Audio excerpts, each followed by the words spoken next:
are with Jessica Merchant, the author of Seriously Delish. Thank you so much for joining me here at Whisk. Thank you for having me. So today, you are going to show me your 5 favorite kitchen tools. Yes, I am. Your blog is very popular. People love your recipes. They love your style. So obviously, they're also going to love whatever kitchen tools you use. So like, what do you look for, first of all, when you're trying to find great kitchen tools? Definitely things that don't take up too much space, because like if I bring home one more kitchen gadget, my husband is just gonna flip out because we do not have the room for it. So definitely things that, you know, don't take up too much space, are very versatile, and I can use them for multiple things. And I also like things that are like pretty and can be displayed sometimes. So that fit into like the decor. Right. So I don't have to shove them like in a cabinet with a million other things. So like speaking of decor, let's maybe start with the biggest one of all. You have a mortar and pestle. Yeah. Why is that something that, because it takes up a lot of space, why are you Well, first of all, for I do think it's like really pretty and just fun. Like you can leave it sit out on the counter, and it's kind of a conversation piece. You know, people are like, oh, what is this? Oh, you know, I've seen it before. What do you use it for? But it's also, usually they tend to be heavy. This one is pretty heavy. And, you know, I can just grab it and make anything like tableside guac. I have a recipe in the book for like our favorite house guac.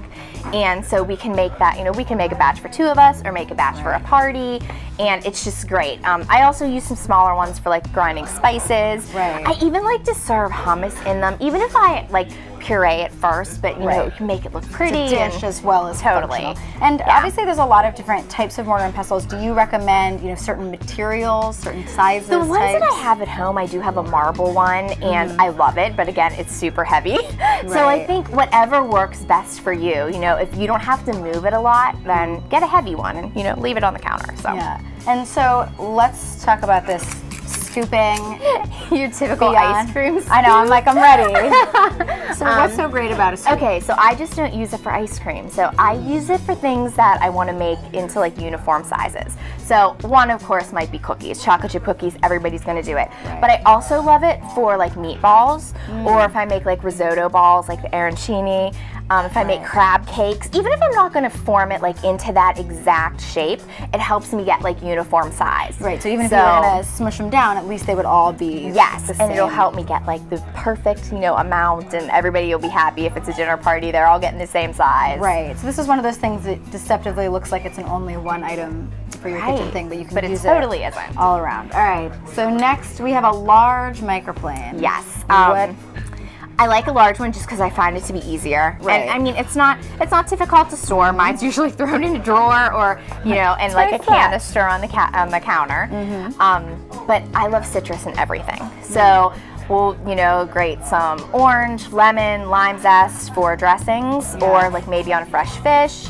I also love it for nutmeg, for baking, or for soups, or like a bechamel sauce to grate that fresh nutmeg. It's just delicious. And why is it good to have it in this size rather than like a standing grater or a bigger size or the little ones? I just think that this, first of all, the wider size I think is much easier to use than the thinner one. But like the standing graters, the box graters, I like, sometimes it's just easier to hold it and, you know, and grate that zest like right over the fish. Or if you want to do it, you know, for somebody's meal, if somebody wants, you know, a little bit of lemon zest here, or if you're holding it over the bowl to make salad dressing, it's just a lot easier. Easier and more functional. Yeah. All right, then we have one of my absolute favorite tools.